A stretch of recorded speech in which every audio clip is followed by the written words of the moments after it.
Parece que mais e mais da teologia bíblica, da teologia de salvação e regeneração, ela tem sido mais pregada. E não se iluda, não é só na congregação aonde nós estamos. Já tem copinho novo aqui, ó. Obrigado. Esse que é bom ser amado, né? Mas a gente vai colocar um filtro aqui, que aí precisa dos irmãos.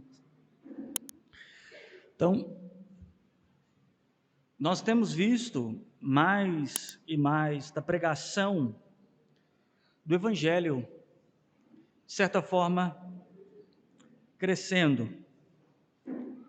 Se você buscar nas redes sociais, você sempre vai encontrar um pouco mais da mensagem do Evangelho, o Evangelho que é pregado aqui, tem sido pregado, sim, em muitos lugares. Eu quero falar um pouco desse fenômeno. Isso é um fenômeno que está acontecendo na atualidade, e quero tentar nos encontrar dentro desse momento, esse momento que está acontecendo. E dentro disso, conseguir tirar um diagnóstico de quem nós somos, ou qual o efeito disso legítimo na vida da igreja desses últimos dias. Uma é encontrar o porquê que isso acontece, por que isso está acontecendo, porque que mais se fala, né, vamos nomear, e é muito comum nomear como a teologia reformada, mas é mais do que isso, não é só uma teologia reformada, existe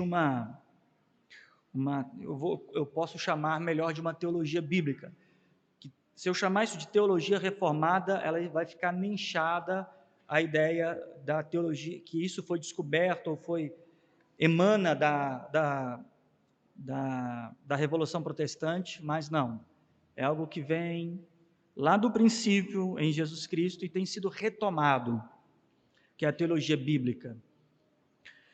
E nós vamos falar um pouco sobre isso, e entender que isto é bom, isto é grave, e isso também vai trazer para nós grandes consequências.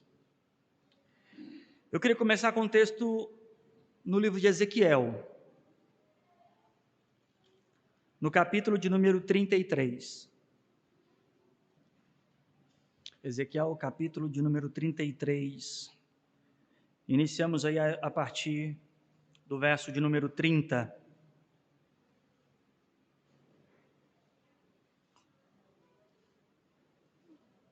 Quanto a ti, ó filho do homem, os filhos do teu povo falam de ti junto às paredes e nas portas das casas, e falam um com o outro,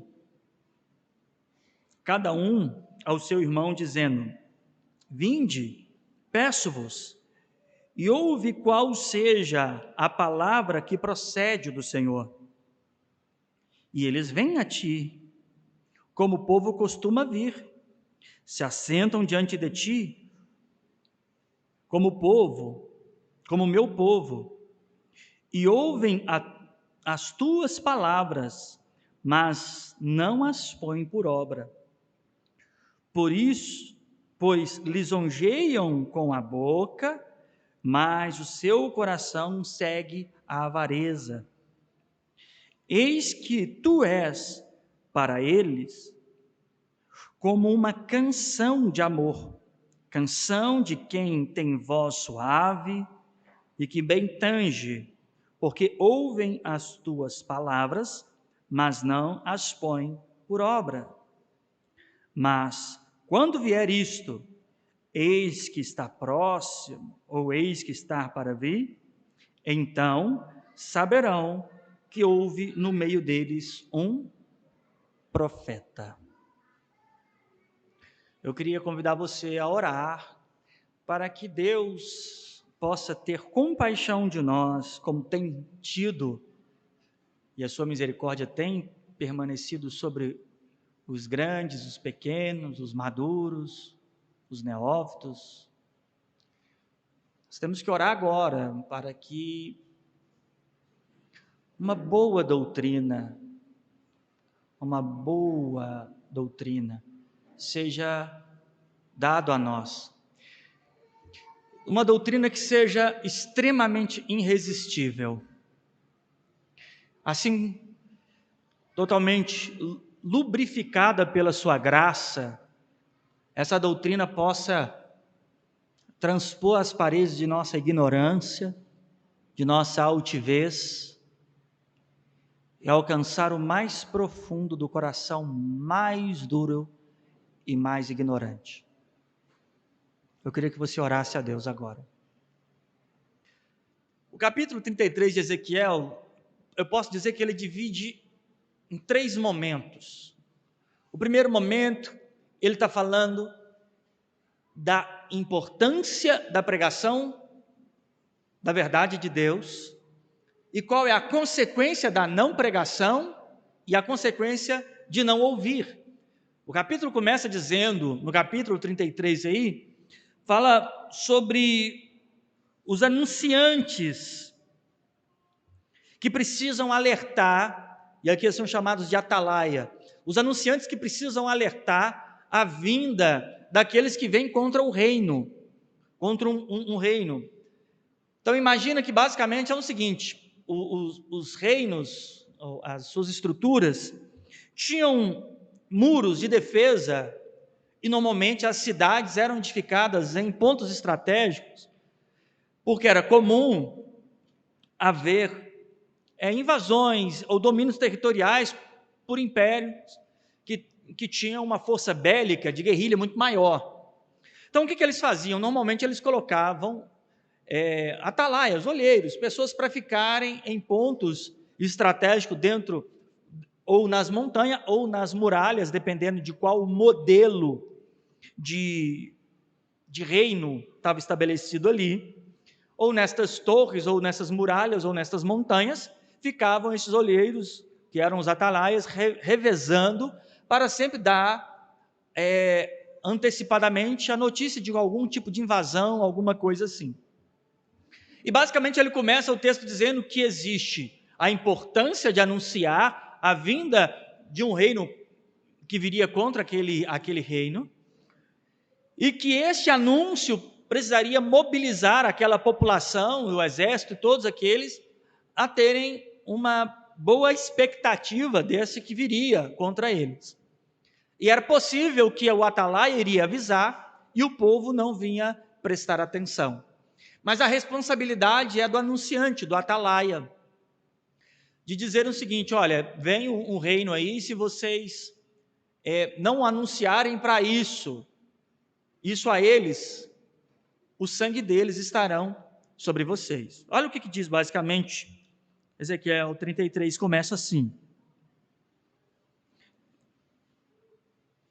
e veio a palavra do Senhor, dizendo: filho do homem, fala aos filhos do povo e diz-lhe: quando eu fizer vir a espada sobre a terra, e o povo da terra tomar um homem do seu termo e constituir por atalaia, e vendo ele que a espada vem sobre a terra, tocar a trombeta e avisar o povo, se alguém que ouvir o som da trombeta não se der por avisado, e vier a espada e tomar, o seu sangue será sobre a sua própria cabeça.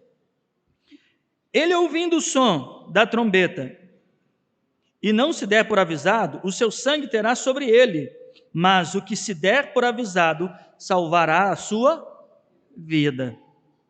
Mas se, quando o atalaia vir que vem a espada, não tocar a trombeta e não for avisado o povo, se a espada vier e levar uma vida deles, este tal foi levado na sua iniquidade, mas o seu sangue derramarei da mão do atalaia. Então, ele começa a introduzir essa ideia, vai vir uma espada, se o atalaia avisar, e os ouvintes, aqueles seus ouvintes não se derem por avisado, não se atentar, o sangue deste não está sobre o atalaia. Porém, se o atalaia avisar, e essas pessoas se atentarem, elas serão livres. Porém, se o atalaia não avisar e essas pessoas morrerem, elas são sim responsáveis pela sua própria morte. Porém, o atalaia tem responsabilidade sobre isso. Então, basicamente, ele está dizendo que há uma responsabilidade do anunciante, que porventura nessa noite sou eu, e também há uma responsabilidade dos ouvintes. Então entenda, hoje aqui todos nós estamos na mesma responsabilidade. Eu em falar uma verdade para vocês, mais uma vez, talvez até uma verdade redundante, nós vamos desenvolver isso durante o assunto, mais uma vez, e ao passo que também você tem a responsabilidade de ouvir. Porque o mérito aqui é o fato de que o Senhor afirma que virá uma espada. Virá uma espada. Em Hebreus chega a dizer que esta espada de 2 fios, ela tem tal profundidade que ela atravessa a divisão da alma e do espírito. Ela é apta para discernir a intenção do coração. Olha que coisa maravilhosa. O texto que nosso irmão Wallace leu disse assim, olha, o Senhor Jesus diz assim, olha, se vocês não acreditam em mim, eu não julgo vocês, porque eu não vim julgar o mundo. Nesse momento, dá a sensação de que ele está meio que fazendo vistas grossas à ignorância de fé daquele povo. Mas o texto continua. O irmão leu algo interessante que diz assim, olha, eu não vim julgar a vocês, mas a palavra que vos tem anunciado, essa vos julgará. Essa é a própria espada. Olha que coisa maravilhosa. O Senhor Jesus disse assim, olha, a minha mensagem agora não é para julgar quem está crendo ou deixando de crer, é para declarar uma palavra que vai definir quem crê e quem não crê. Esta é a palavra de juízo. Apocalipse 19 vai fazer uma transcrição da visão de João, que não é uma visão literal do Senhor, mas uma visão teofânica para descrever toda a grandeza do evangelho que emana de nosso Senhor Jesus Cristo.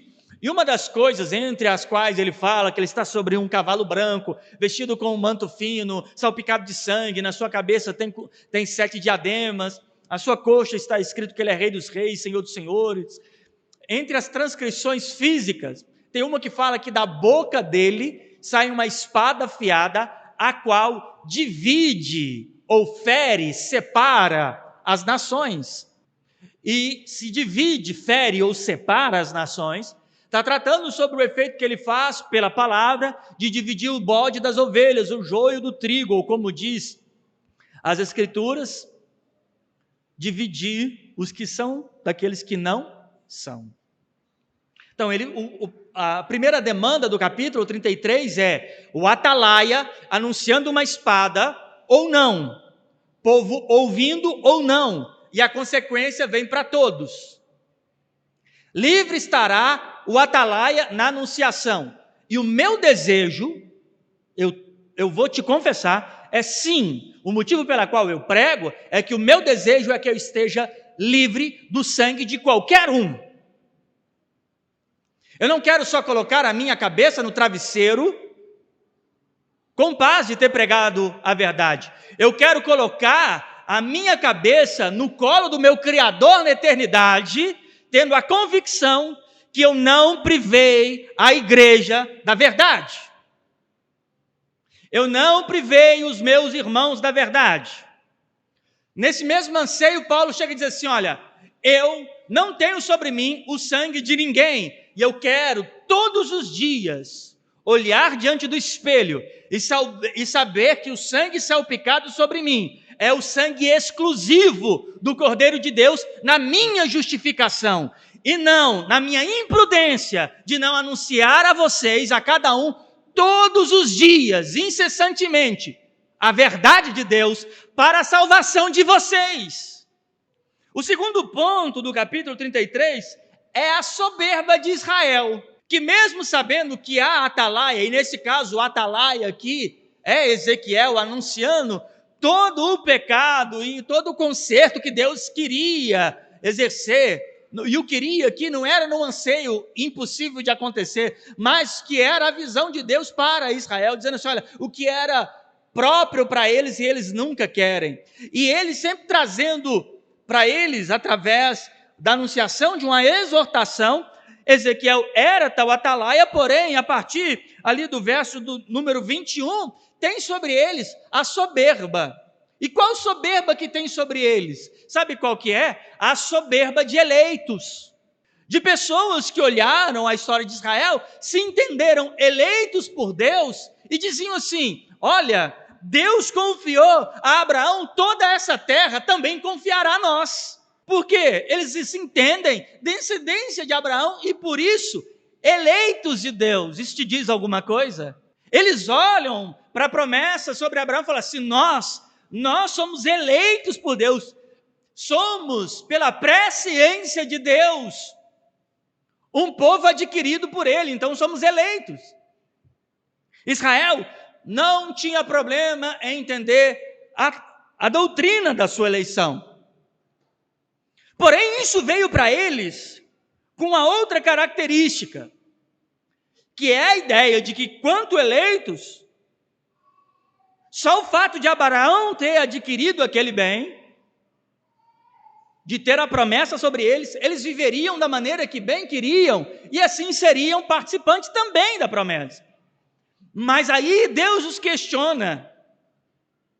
Olha o que diz aqui, Ezequiel 33, 23. Então veio a mim a palavra do Senhor dizendo: filho do homem, os moradores desses lugares desertos da terra de Israel falam, e dizendo: Abraão era um só, e possuiu esta terra, mas nós somos muito. Esta terra nos foi dada em possessão. Diz-lhes, portanto, assim diz o Senhor Jeová: com sangue comeis, e levantai os olhos para os vossos ídolos, e derramai sangue, e possuireis esta terra? Vós vos estribais sobre as vossas espadas, cometeis abominação, contaminai cada um a mulher do seu próximo, e possuireis essa terra? Ele começa a questionar a conduta de Israel, que tinha a promessa de Abraão, dizendo assim: Abraão era um só, e teve tudo isso, nós somos muitos, nós fazemos parte dessa promessa. E diz assim: peraí, deixa eu ver se eu estou entendendo. Vocês estão vivendo da maneira que está vivendo e vão possuir terra? Vocês estão falando as coisas que falam, vendo as coisas que veem, vivendo da maneira que vivem e vão possuir terra? Esse é o questionamento. O que Deus está questionando não é a promessa sobre Abraão, da eleição de Deus ao seu povo, mas o diagnóstico é da identidade de quem realmente é seu povo. O questionamento não é a eleição, o questionamento aqui é qual a real identidade ou natureza do seu povo que faz parte dessa promessa. Para isso, Paulo dá uma resposta aqui em Romanos, capítulo de número 9, o 6 diz assim: não que a palavra de Deus haja faltado, porque nem todos que são de Israel são o quê? Israelitas, nem por serem descendência de quem? De Abraão, são todos o quê?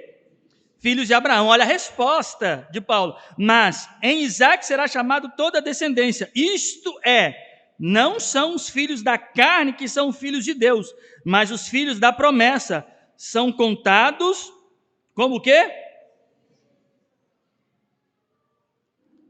Ele está dizendo assim, não é uma questão só etimológica ali da sua geração, não é uma questão de linhagem, mas uma questão de natureza.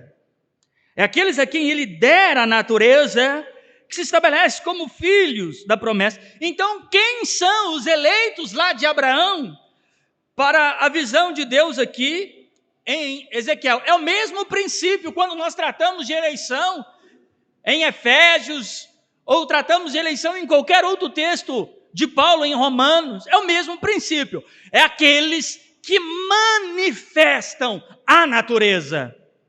Não existe nenhum salvo de berço. Não existe nenhum salvo porque o pai é salvo, porque a mãe é salvo, porque é crente, crente de berço. Não existe essas coisas. Existe uma obra de Deus na regeneração desse indivíduo para o fazer participante da promessa. Então é impossível que alguém que seja eleito, no contexto aqui de Ezequiel, alguém que seja eleito, continue vivendo as mesmas coisas e assim ainda se ache participante de alguma promessa. As Escrituras dizem que aquele que mentia não deve mentir mais. Aquele que furtava, não furte mais. Deixe o adúltero a sua vida de adultério. Deixa o corrupto a sua corrupção, deixa o mentiroso a sua mentira, deixa o fofoqueiro a sua fofoca, o falastrão, o escarnecedor. É necessário haver um impacto existencial nesse indivíduo, e aí fica diagnosticado que o tal participa da herança eterna. Se alguém diz ser participante do reino de Deus e ainda desfruta da maldade, da ignorância, desfruta de uma vida de desobediência voluntária a Deus, ou ainda não se foi manifestado a ele o reino dos céus, ou ele não pode contar como participante da terra. Ele está dizendo assim, olha, ele começa a questionar o comportamento da lei. Olha, vocês estão comendo sangue, vocês comem sangue, vocês estão inclinando os olhos para ídolos, e vocês estão pensando em vida eterna. É como se um crente ficasse mentindo compulsivamente e no meio do nada ele fala assim, ai, que vontade de ir para o céu. Para o céu? Como assim? É como se alguém vivesse no mais profundo adultério e ele tivesse ali, ai, que vontade de encontrar com o meu Criador. Vontade? Criador? E o terceiro ato do texto é o que eu li na abertura.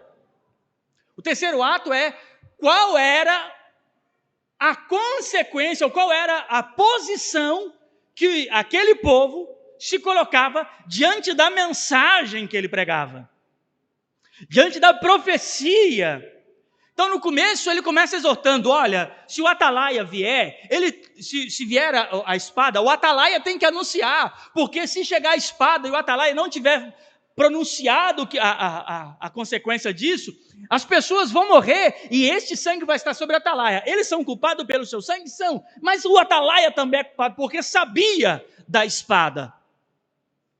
Ou, no mínimo, deveria saber. Se ele dormiu na torre, se ele cochilou, se ele não acreditou que essa espada viria, se ele achou que a espada não viria, não interessa, ele é responsável. Então esse é o meu papel aqui agora. E como isso está sendo gravado, e queira Deus que outros pregadores, pastores, ou qualquer outro ore que possa carregar aí, para dizer que é do reino de Deus, estão ouvindo e vendo isso, entenda que vocês são sim responsáveis. Se você gasta uma reunião sem falar da graça, da misericórdia, da salvação, do juízo de Deus, de tudo aquilo que carrega, sim, você é responsável por uma reunião sequer que passe, em onde você tem um público de ouvinte que não tiveram um encontro direto com a verdade de Deus. Sim, vocês são responsáveis. E olha, e tem muito sangue por aí. Não podemos ter por inocentes essas pessoas, elas não são inocentes. Aqueles que morrem em suas desobediências porque estavam ouvindo mentiras, não são, pelo contrário. Existem muitos que preferem estar dentro de uma instituição que não pregue. Eles não são inocentes. Quando vier a espada, o sangue deles. E a espada virá. Mas dos pregadores também. Só em falar isso, irmão, eu tremo por dentro. Porque se eu não pregar a verdade, o peso do juízo de Deus sobre todas as pessoas que potencialmente poderiam me ouvir, virá sobre mim. Virá sobre mim. É por isso que eu não estou preocupado em fazer membresias. Quantas pessoas vieram na reunião? Quantas pessoas estão catalogadas aqui? Quantas pessoas batizaram? Não. A preocupação é uma só. Se o reino de Deus fosse cumprido e fosse estabelecido o juízo eterno agora, aonde eu me enquadraria dentro desse movimento? E é esse o combustível que deve nutrir a mim e aos pregadores aqui dessa congregação e aqueles que estão lá também nos ouvindo, aonde estiver. Nutrir é a nossa responsabilidade, porque mais cedo ou mais tarde, do outro lado da colina, virá a espada. E aí tem aqueles que não escutam. Talvez nós podemos dizer assim, bom, quanto à pregação ou quanto o anúncio, do Atalaia, você vai ver que volta e meia nós revezamos a torre. Eu ministro, outro irmão ministra escola bíblica, outro ministra aqui no outro dia.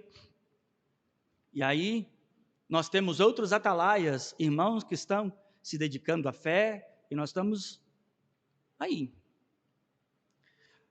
Mas o capítulo 3 termina com uma coisa, e eu olho para isso, eu olho para esse momento específico que nós estamos vivendo nesses dias, ou nesses últimos dias, e que isso vai acentuar mais. É o aumento exponencial da chamada pregação da teologia reformada. Nunca se viu tanto. Você vai ver que início dos anos 2000, começa a haver um movimento de atenção, enquanto você tem, de um lado, todo esse movimento romantizado, todo esse movimento espiritualista, neopentecostal, carismáticos, essas ondas crescendo com movimentos de adoração, tudo isso. Nós temos, de um outro lado, uma chama acendendo, ou melhor, reacendendo, da pregação, chamada pregação reformada, que na minha percepção é uma nomenclatura equivocada, porque quando eu chamo de teologia reformada, eu estou apontando só para um período da história para cá, mas não, quando eu chamo de teologia bíblica ou teologia escriturística, eu estou apontando para algo que está desde o início e que foi ao longo do tempo esquecida. Mas vamos nomear como tem chamado por aí, a teologia reformada, que a partir dos anos 2000 começou a ter uma ascensão, uma atenção maior, principalmente com o advento da internet, né? Quem nunca se espantou com pregações maravilhosas, como a do Paul Washer, chamada de, acho que pregação terrível, alguma coisa assim, em que é uma pregação que ele prega para jovens e espanta, né? Quem escuta esta pregação fica maravilhado ou ao mesmo tempo impactado. E aí, na primeira década ali dos anos 2000, começa a surgir e também fomentar a teologia da reformada através de algumas figuras históricas, como Charles Spurgeon, Jonathan Edwards, Leonard Ravenhill, homens que pregaram e tiveram uma lucidez à luz das Escrituras. Isso vem tomando forma maior. Hoje nós temos editoras que tratam só de livros e materiais da teologia reformada, chamada de teologia não carismática, teologia não pentecostal, uma teologia mais histórica, pós-reforma. Aí vem também a ascensão da teologia calvinista. Sobre tudo isso, isso tem tomado uma amplitude cada vez mais. E pessoas que nunca ouviram sobre João Calvino, Leonard Ravenhill, Jonathan Edwards, Charles Spurgeon, Paul Washer, começaram a ter figuras dentro do próprio Brasil. Quem nunca começou a ouvir, ou pelo menos viu algum vídeo de Paulo Júnior, carregando a mesma teologia, e isso confrontando as teologias comumente aceitas, que vinham ali de pessoas como Silas Malafaia, aquele lá da Record, que eu esqueço o nome, Edir Macedo, o do Chapéu, Valdomiro, e que confronta contra estas teologias místicas. E aí nós temos uma ascensão, e o que nós observamos?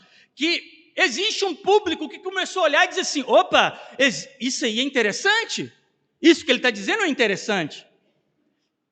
E aí começou a tomar forma, um manda para o outro, um avisa para o outro, e aí vai acontecendo um movimento que pessoas vão ouvir e falar assim, peraí, isso aqui é interessante. E isso não vem dos púlpitos, a massa, é o grupo massificado que começa a trazer uma ideia ou outra, fala assim, peraí, deixa eu ver, ouvi uma pregação, partilha com outro daqui, partilha com outro ali.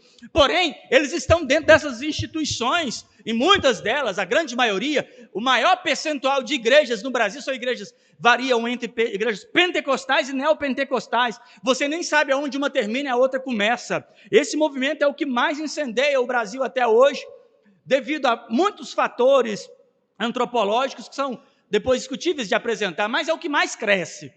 E aí você vê nesse meio surgir pessoas que começam dentro destas igrejas terem uma atenção, uma teologia mais reformada, vamos assim nomear, uma teologia mais histórica. E aí ele deixa de ter acesso e para de ter gostos em pregadores como Silas Malafaia, ou esses pregadores que iam nesses congressos aí, Gideões, essas coisas estranhas, confusas, e passam opa, peraí, tem um negócio aqui. E aí uma teologia mais bíblica, aí ele já passa a ver um vídeo aqui, acompanha um determinado pregador aqui, um determinado ensino aqui, depois ele começa a ir na Bíblia, aí começa um para o outro, pastores começam a ficar incomodados com isso, aí começa a surgir uma igreja virada de costa para a rua, falando uma teologia, pastores falam assim, isso é seita, isso é trem do capeta, isso é trem errado.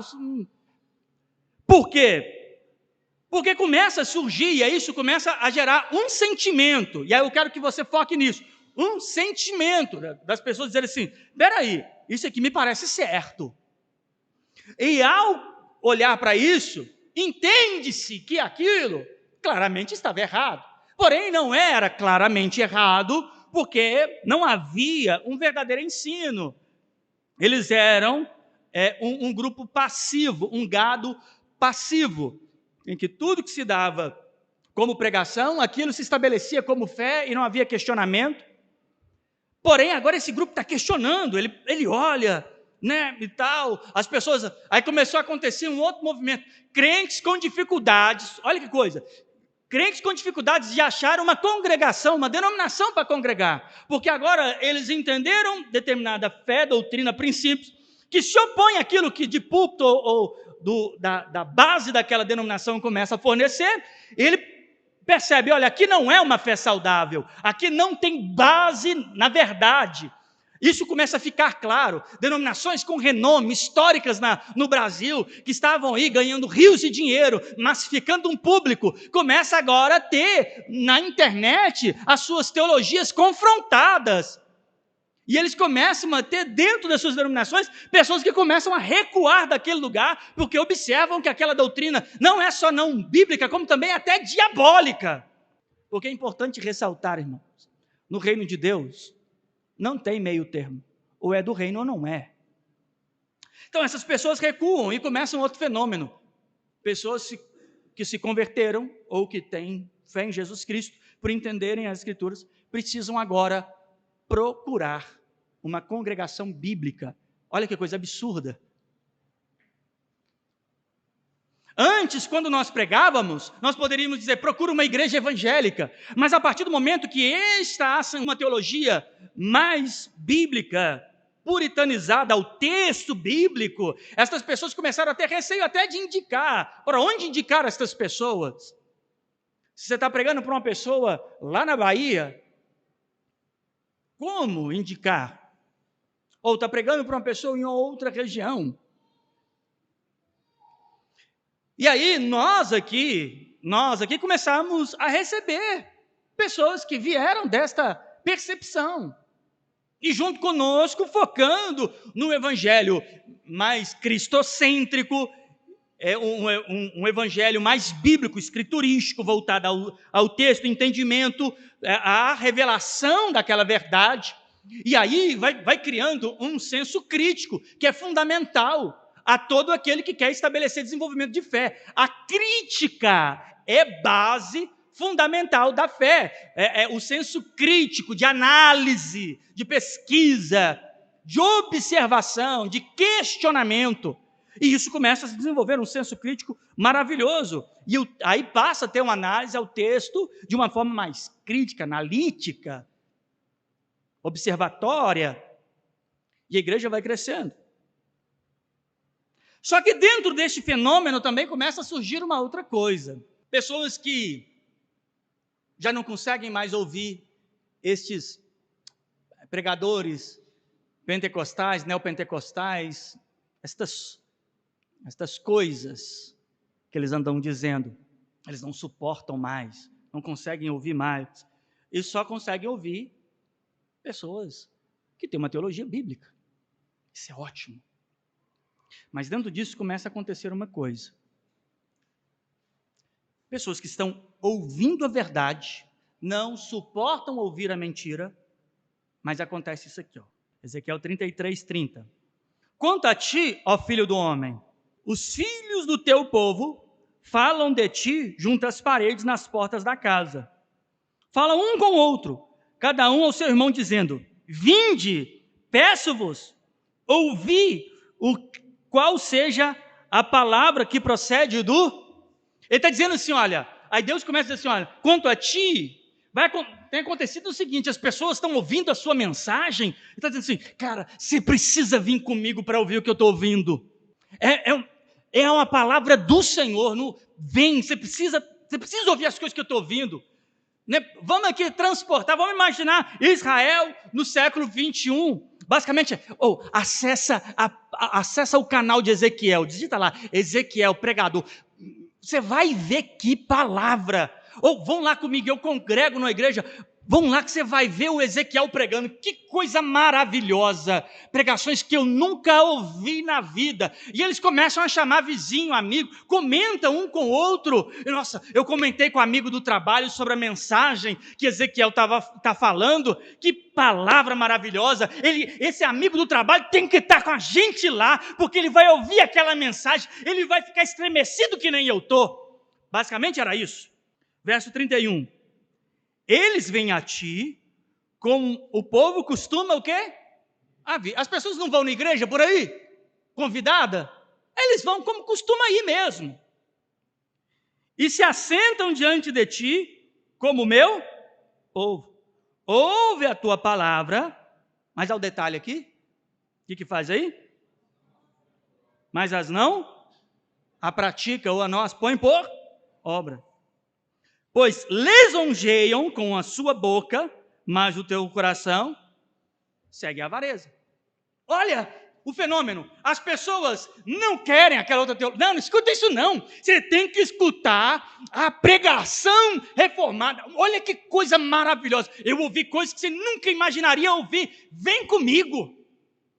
Essas pessoas começam a vir, tanto que chama, como que vai, eles começam a ouvir, como o povo costuma vir e ver, só que existe um detalhe dentro desse fenômeno, que é o que está acontecendo nesse século, neste momento, as pessoas têm amado ouvir a mensagem da teologia chamada reformada, ou a teologia puritana, ou a teologia bíblica, chamem como quiser, elas têm amado ouvir, mas o detalhe dentro do fenômeno não tem posto por obras. Não tem posto por obras. É uma mensagem sedutora, linda. Eles até, olha o que sai dele, pois lisonjeiam com a boca, final do verso 31 aí, lisonjeiam com a boca, mas o seu coração substitua a avareza por todo o sentimento da carnalidade humana.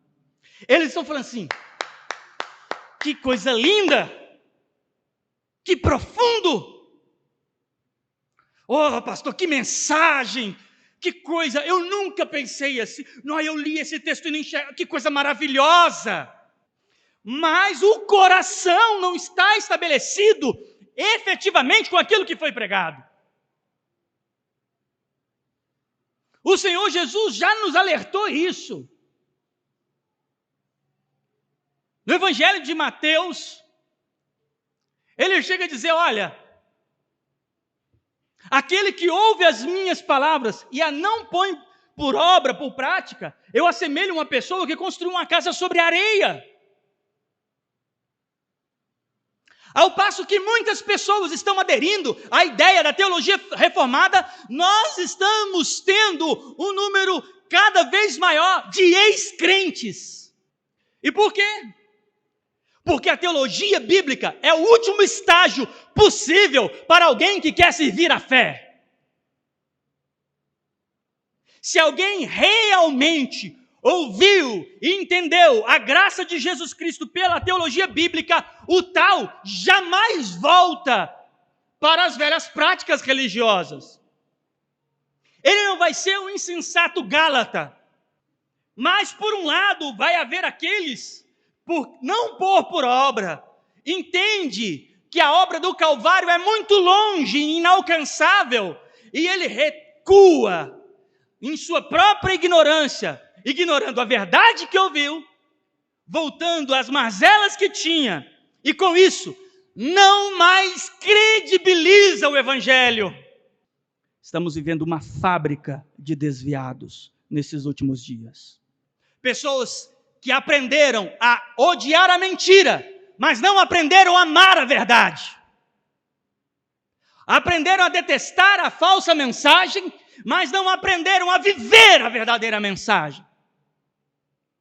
Eles sabem diagnosticar o que um pregador está falando de errado, o que uma denominação está fazendo de errado. Eles sabem diagnosticar o culto errado dessas denominações em suas canções, em suas pregações, em toda a sua liturgia. Mas eles não têm competência espiritual para diagnosticar o seu próprio pecado. E a pregação do Evangelho segue sendo linda para ele. A pregação da graça do Evangelho segue sendo linda para ele. E talvez a sua cabeça possa estar dizendo nesse momento, que mensagem forte, então também possa estar nessa mesma situação. Ele continua. Verso 32. Eis que tu és para ele como uma canção de amor. Eu já citei isso aqui antes. Já viu quando você ficava lá na rádio, quando você era novo ali, apaixonado, ouvindo Good Times, ouvindo música em inglês, que você não sabia o que estava dizendo? E aquela música não dizia nada para você, mas para você era a coisa mais maravilhosa, né? Ouvindo Bon Jovi. Lembra que você chorava? Ouvindo, né? Duran Duran. E que você ficava todo emotivo. Ali no seu walkie-talkie gravado do Good Times, aquela fitinha, sabe? Que você não entendia nada. Aí um belo dia você cismou de fazer um CCAA, um cursinho lá, e quando você vai pegar a letra da música, credo, tá falando é isso? Canção de amor, ela é só uma canção romântica. Ela não necessariamente está falando de uma coisa, de um sentimento legítimo, mas é uma canção, ela só fala de uma coisa. Ela é uma poesia. E muitos têm trazido para a vida de fé essa mesma perspectiva emocionalista, rasa, de ouvir uma pregação do Evangelho e falar assim, olha, dá até vontade de glorificar, dá mesmo, mas olha o que diz em João capítulo 15, o nome do Senhor é glorificado pelo fato de vocês darem muitos frutos. Eu tenho vontade, dá glória a Deus, aleluia, não tem problema, é livre, você pode dar aqui dentro da congregação, na rua, na chuva ou na casinha de sapê, não tem problema. Agora, o mérito é o que eu faço diante de tão grande mensagem. E eu não sou aqui dizendo que a minha mensagem é tão grande assim, porque eu a não considero grande o suficiente para alcançar o seu coração. Eu não considero que eu tenha capacidade de fazer isso. Mas eu considero que as escrituras que eu leio têm potencial para alcançar o teu coração. E é esta a mensagem que temos ouvido. E nela diz isso. O verso de número 32 diz, eis que tu é para eles como uma canção de amor. Canção de quem tem voz, o quê? E que bem tange, porque ouve as tuas palavras, mas não põe por obra. Do que você acha que as Escrituras vai nos cobrar? Do que você acha que a verdade de Deus vai nos cobrar? Se a gente voltar ao contexto do capítulo, a partir do versículo 1, nós vemos, parafraseando, pregador, anunciador, doutrinador, igreja e juízo vindo. Se esses três elementos não estiver acontecendo sincronicamente, o Senhor vindo, o pregador pregando a verdade, a igreja vivendo, se isso não acontecer, vai ter sangue para todo lado. Pôr por obras, colocar por obras, isso precisa se tornar uma ação efetiva. Isso precisa se tornar a nossa vida. Como diz a carta de Tiago, a palavra em nós tem que ser enxertada, porque é por ela que somos salvos. Precisamos sofrer um enxerto disso. Você veio vazio de toda a sua vida de evangeliquez, carnal, cheio de místicas, cheia de teologia rasa. Ou talvez você veio do mundo descrente, desviado, e se deparou com esta verdade. Você precisa ser enxertado. O milagre de Ezequiel 37, você precisa se tornar um corpo vivo, que antes era ossos sequíssimos. Você precisa ser regenerado, a sua mente precisa ser transformada, a sua consciência precisa ser mudada. E você e eu, nós precisamos colocar por obra, nós precisamos virar o Evangelho. Se nós temos, por exemplo, o nosso Senhor Jesus Cristo, que foi a palavra que se tornou carne, se tornou obra, se tornou viva, se tornou pessoa, nós, enquanto os seus discípulos, os seus posteriores, aqueles que vieram após ele, a sua igreja, se nós somos, a sua palavra tem que se tornar em nossa carne. João 15 diz, se as minhas palavras estiverem em vós, se vós estiveres em mim, e as minhas palavras estiveres em vós. Paulo vai dizer aos romanos que a palavra agora está junto de nós, perto de nós, mas também em nosso coração. Aonde está esta palavra? Ela está lá no canal do YouTube que você segue, ela está ali nos aplausos que você vai dar, a boa mensagem que nós vamos dizer aqui, ela vai estar quando você pregar para o seu amigo do trabalho e dizer, vem cá ouvir a mensagem que eu estou ouvindo, ou ela vai se tornar você. Ou você agora vai viver profundamente o anseio desta palavra. Troque tudo pelo anseio desta palavra. Olha, aquele que se depara com isso vai se deparar com que não quer viver isso, vai dizer um monte de coisa. Eu não gosto quando ele fala, eu gosto quando ele prega. Eu não gosto quando é fulano. Eu não gosto de ouvir ciclano. Eu não gosto dessa congregação. Essa igreja tem que ser desse jeito. Olha, essas são as pessoas que não entenderam a mensagem da cruz. A mensagem da cruz é: ouça a verdade e as põe por obra. Pague mal com bem. Obra. Esta é a obra do Evangelho. Se alguém ouve a mensagem de Cristo e ainda tem vontade e pratica descontar com dos outros mal que recebe, o tal ainda não recebeu o Evangelho da cruz. Se você paga mal com mal, você não recebeu o Evangelho da cruz. Se você deseja mal os seus inimigos, você ainda não recebeu o Evangelho da cruz. E esse é o meu papel como atalaia. Porque o único sangue que eu quero espalhado sobre a minha vida é o sangue do meu Salvador. Então, desconsidere toda a minha eloquência hoje e se concentre no fato de que se você for um ouvinte só desta mensagem que tem se proliferado nesses dias e você não se posiciona disso, você pode ter certeza que Hebreus capítulo de número 10 vai suceder sobre você. Em Hebreus capítulo de número 10, deixa bem claro que se pecarmos voluntariamente, depois de termos conhecimento da verdade, já não resta mais sacrifício, só uma grande expectação de dor. É isso que a mensagem do Evangelho nos aponta.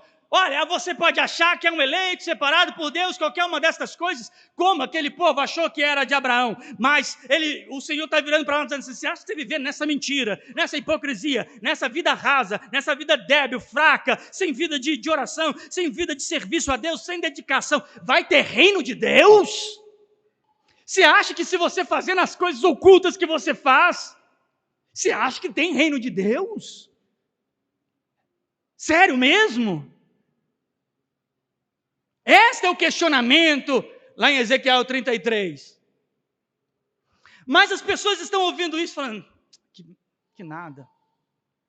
Ou, ai, de novo isso.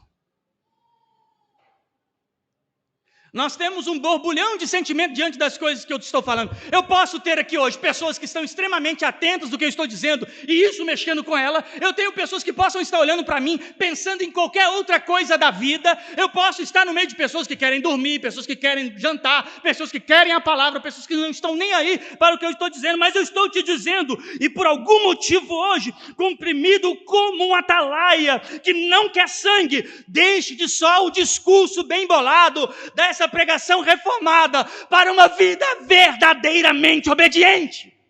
Deixe esse discurso muito bem elaborado, que sabe distinguir, sabe muito bem diagnosticar os erros em todos ao seu redor, nas denominações, nas pregações, nas músicas, nos cultos, e não enxerga o pecado que está enraizado em sua desobediência.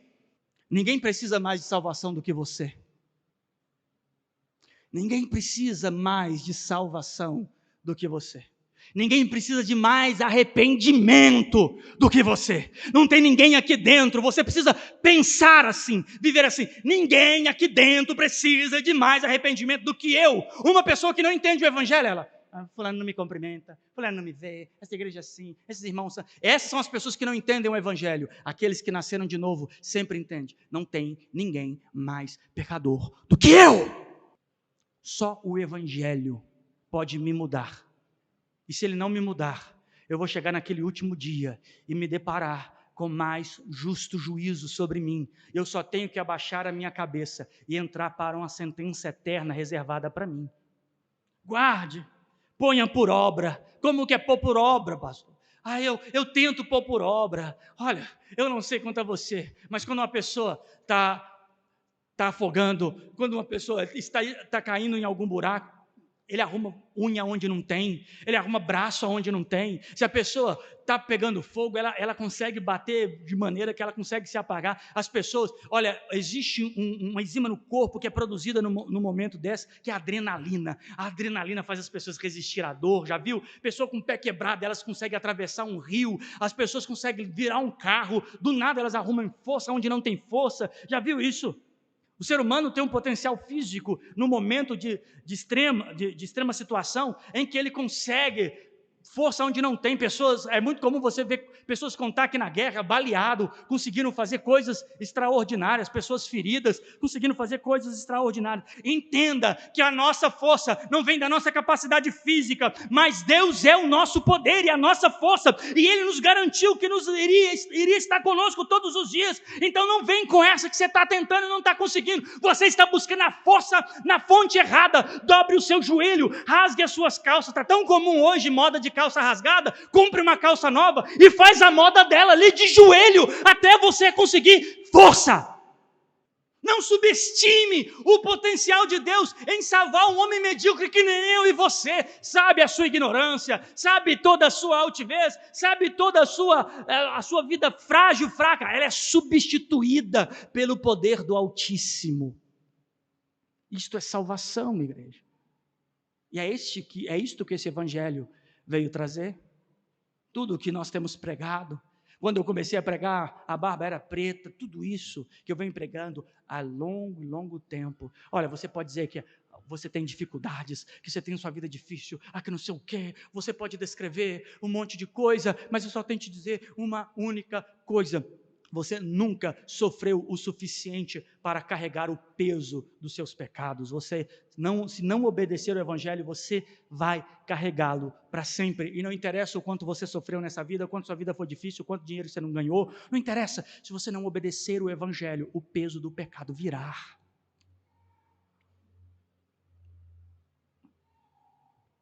Eu não quero soar como um cantor romântico.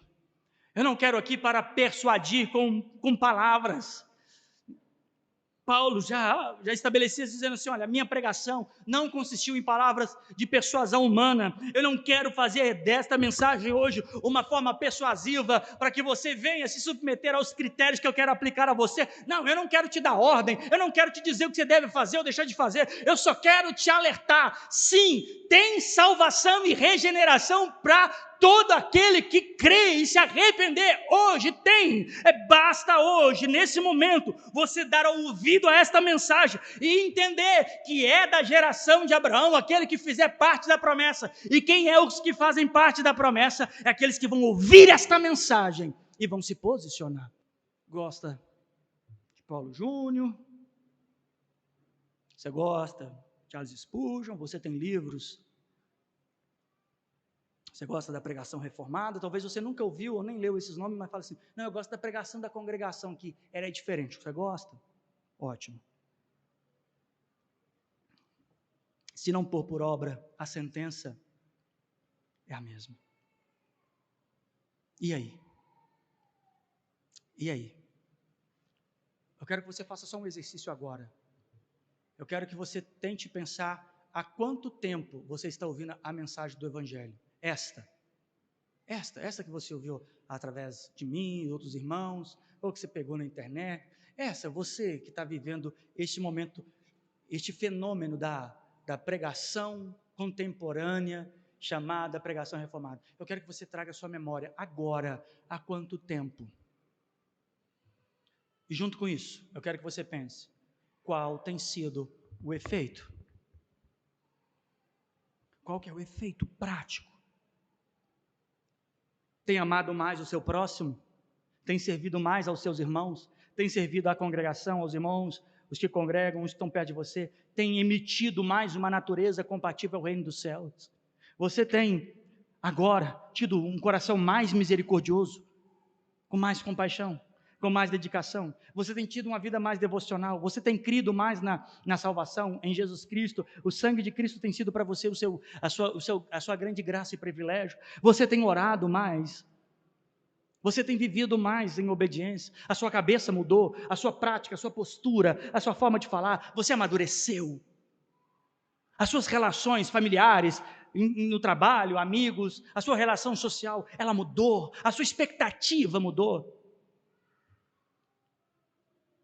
Você melhorou, aperfeiçoou, você evoluiu no que tange a sua vida cristã, você foi crescendo de fé em fé, de glória em glória, tem chegado a alguma estatura medida de Cristo, algum efeito distingue o antes do depois, tem alguma coisa efetivamente que fala, isso aqui era antes, isso aqui é agora, o que mudou?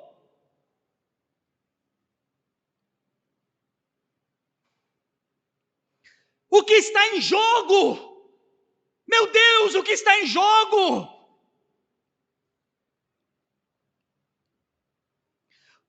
É um antes e um depois. A história, ela foi dividida antes de Cristo e depois de Cristo. E a vida de muitos que têm ouvido o Evangelho não tem um antes e depois. Não tem aquilo que Paulo diz, firmes e constantes. É preciso analisar isso, é preciso questionar isso, é preciso ansiar por isso, é preciso estar revoltado quanto a isso, inconformado. Não pode ser passivo. Eu não sei caminhos. Olha, meu irmão, se você estiver dentro de um poço, você vai cavar um buraco, você vai gritar, você vai arrumar um jeito, você precisa sair daí. Por que precisa sair? Não interessa se a pregação é boa. A questão está em Tiago. Vai comigo em Tiago. Tiago 1, verso 21. Pelo que rejeitando, verso 21. Pelo que rejeitando toda o quê? Imundícia. E acúmulo de quê? Acúmulo. Uma coisa que só está se agrupando. Rejeite isso. E recebei com mansidão. A palavra o quê? Em vós? Enxertada, a qual pode fazer o quê? Você acha que está passando problemas? Você está passando dificuldade? Você não sabe o que é uma eternidade sem Deus. Você não faz ideia. Não rejeite essa doutrina. Não rejeite essa cruz. Não rejeite essa salvação. Ai, a minha vida está cheia de problema, eu estou sofrendo. Você não sabe o que é o Filho de Deus, sofrer por tudo que você ainda nem tinha feito. Não, você não tem problemas ainda. Espera morrer sem obedecer o Evangelho, que você vai ver o que é problema. Você não tem problemas ainda. O dia que você entrar para uma eternidade sem Cristo, você vai desejar o seu pior dia da terra. O seu pior dia da terra será o melhor dia da sua vida, se você tiver no sofrimento eterno.